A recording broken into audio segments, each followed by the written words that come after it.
Salam damai sejahtera di dalam kasih Tuhan. Jumpa kembali di Setetes Embun di radio kesayangan kita, Mitra FM 107,7 MHz. Bersama saya, Pendeta Lukas Eko Sukoco. Nah, saudara, kita akan bersama belajar tentang penampakan Yesus.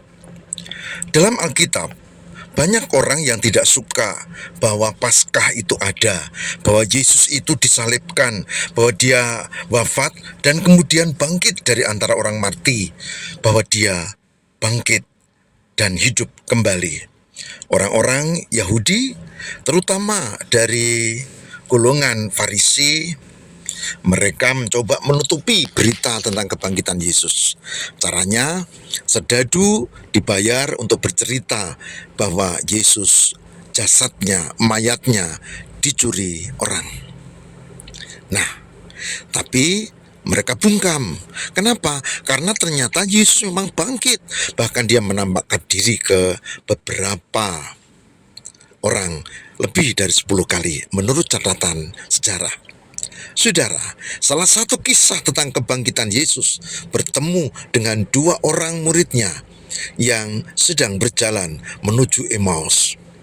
Yesus berjalan bersama mereka, tapi mereka karena sedih yang mendalam, mereka tidak mengenali sang guru yang bangkit dari kematian. Mereka ragu-ragu apa benar orang mati bisa hidup kembali. Apa benar guru Yesus atau Isa Al-Masih itu hidup kembali. Dan mereka memang akhirnya tahu Yesus hidup, Yesus bangkit. Dan mereka mengenalinya di saat Yesus mengadakan perjamuan bersama mereka, memecah-mecahkan roti dan mereka melihat. Nah, saudara, apa yang menarik dari kisah ini? Kita akan bersama cermati, tapi baiklah, kita siapkan untuk membaca dan merenungkan dari kesaksian kitab Injil. Mari kita siapkan bersama-sama.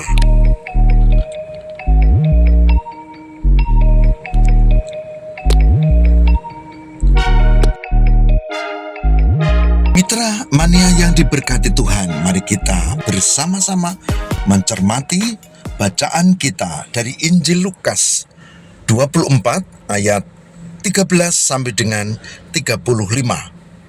Injil Lukas 24 ayat 13 sampai dengan 35. Yang demikian firman-Nya. Yesus menampakkan diri di jalan ke Emmaus. Pada hari itu juga, 2 orang dari murid-murid Yesus pergi ke sebuah kampung bernama Emmaus yang terletak kira-kira 7 mil jauhnya dari Yerusalem. Dan mereka bercakap-cakap tentang segala sesuatu yang telah terjadi. Ketika mereka sedang bercakap-cakap dan bertukar pikiran, datanglah Yesus sendiri mendekati mereka, lalu berjalan bersama-sama dengan mereka. Tetapi ada sesuatu yang menghalangi mata mereka, sehingga mereka tidak dapat mengenal Dia. Yesus berkata kepada mereka, "Apakah yang kamu percakapkan sementara kamu berjalan?" Maka berhentilah mereka dengan muka muram. Seorang dari mereka namanya Kleopas menjawabnya, "Adakah engkau satu-satunya orang asing di Yerusalem yang tidak tahu apa yang terjadi di situ pada hari-hari belakangan ini?" Katanya kepada mereka, "Apakah itu?" Jawab mereka, "Apa yang terjadi dengan Yesus orang Nazaret? Dia adalah seorang nabi yang berkuasa dalam pekerjaan dan perkataan di hadapan Allah dan di depan seluruh bangsa kami. Tetapi imam-imam kepala dan pemimpin-pemimpin kami telah menyerahkan dia untuk dihukum mati. Dan mereka telah menyalibkannya. Padahal kami dulu mengharapkan bahwa dialah yang datang untuk membebaskan bangsa Israel. Tetapi sementara itu telah lewat 3 hari sejak semuanya itu terjadi. Tetapi beberapa perempuan dari kalangan kami telah mengejutkan kami. Pagi-pagi buta, mereka telah pergi ke kubur dan tidak menemukan mayatnya. Lalu mereka datang dengan berita bahwa telah kelihatan pada mereka malaikat-malaikat yang mengatakan bahwa ia hidup. Dan beberapa teman kami telah pergi ke kubur itu dan mendapati bahwa memang benar yang dikatakan perempuan-perempuan itu, tapi dia tidak mereka lihat. Lalu ia berkata kepadanya, "Hai, kamu orang bodoh, betapa lambannya hatimu, sehingga kamu tidak percaya segala sesuatu yang telah dikatakan para nabi. Bukankah Mesias harus menderita semuanya itu untuk masuk dalam kemuliaannya?" Lalu ia menjelaskan kepada mereka apa yang tertulis tentang dia dalam seluruh kitab suci, mulai dari kitab Musa dan segala kitab nabi-nabi. Mereka mendekati kampung yang mereka tuju. Lalu ia berbuat seolah-olah hendak meneruskan perjalanannya. Tapi mereka sangat mendesaknya, katanya, "Tinggallah bersama-sama dengan kami, sebab hari telah menjelang malam dan matahari hampir terbenam." Lalu masuklah ia untuk tinggal bersama-sama dengan mereka. Waktu ia duduk makan dengan mereka, ia mengambil roti, mengucap berkat, lalu memecah-menyahkannya dan memberikannya kepada mereka. Ketika itu terbukalah mata mereka, dan mereka pun mengenal dia, tetapi ia lenyap dari tengah-tengah mereka. Kata mereka seorang pada yang lain, "Bukankah hati kita berkobar-kobar ketika ia berbicara dengan kita di tengah jalan, dan ketika ia menerangkan kitab suci kepada kita?" Lalu bangunlah mereka dan terus kembali ke Yerusalem. Di situ mereka mendapati ke-11 murid itu. Mereka sedang berkumpul bersama-sama dengan teman-teman mereka. Kata mereka itu, "Sesungguhnya Tuhan telah bangkit dan telah menampakkan diri kepada Simon." Lalu kedua orang itu pun menceritakan apa yang telah terjadi di jalan dan bagaimana mereka mengenal dia pada waktu ia memecah-mecahkannya roti. Demikian firman Tuhan, Injil Lukas 24 ayat 13 sampai 35. Yang berbahagia barang siapa yang mendengarkan firman Tuhan dan yang memelihara dalam kehidupan setiap hari. Haleluya.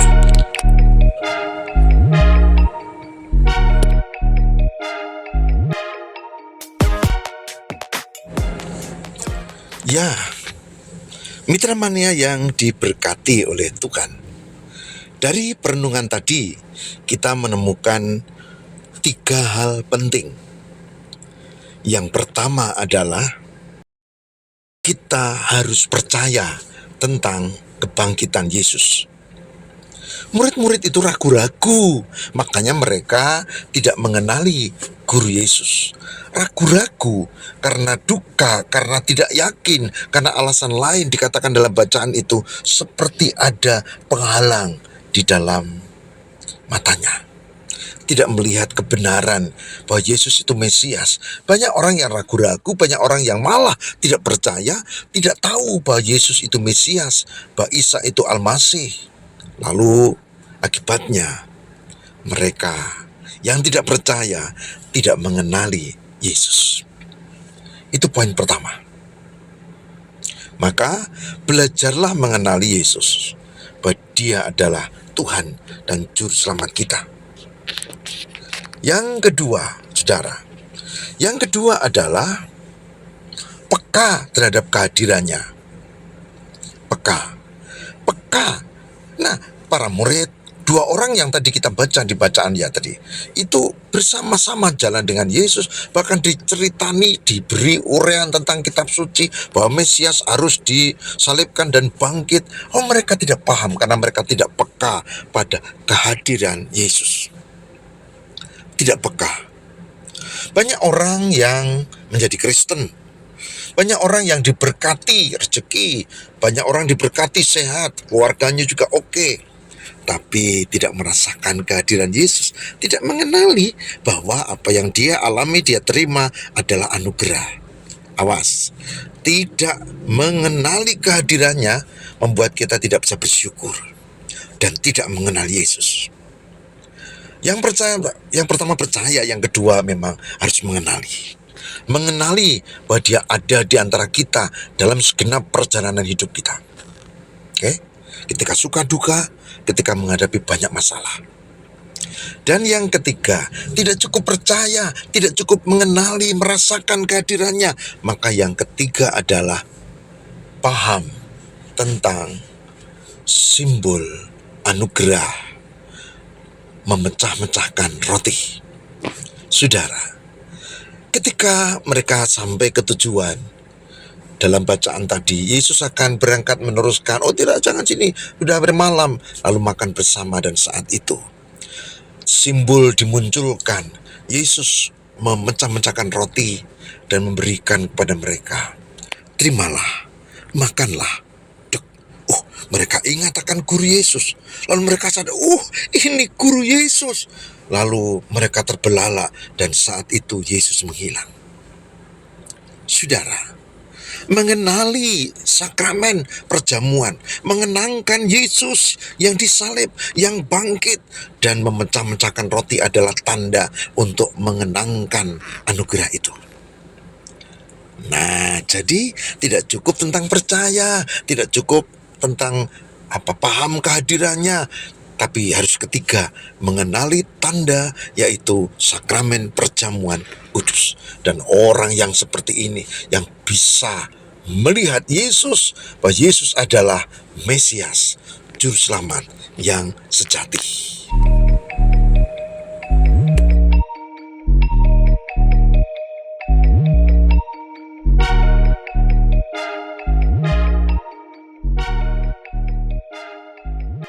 Nah, mitra mania, Bapak Ibu Saudara yang terkasih di dalam Tuhan, 3 hal penting kalau mau menjadi orang yang diberkati Tuhan.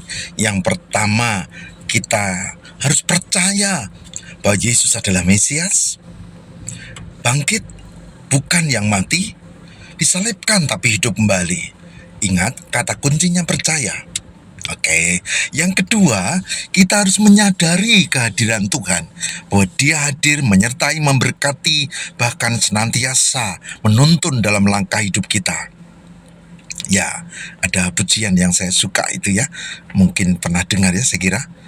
Tuhan adalah gembalaku, takkan kekurangan aku.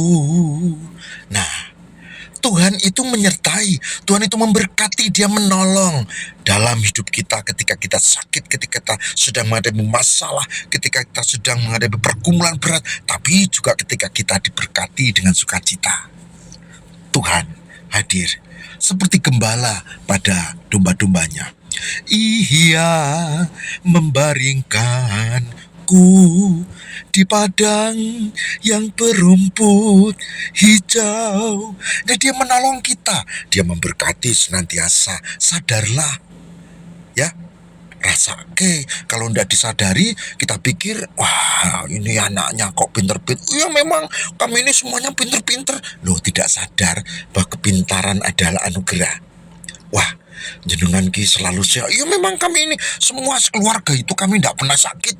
Loh, lupa bahwa kesehatan adalah anugerah.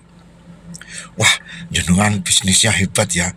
Wah, hebat. Iya, kami itu memang dari keluarga bisnis, selalu untung, tidak pernah buntung. Loh, rezeki, keuntungan kan anugerah, kok ora kroso. Nah, maka percaya satu, kedua menyadari kehadiran Tuhan, dan yang ketiga tadi apa? Yang ketiga adalah ingat, kenangkan, peringati dengan perjamuan kudus bahwa Tuhan penuh anugerah.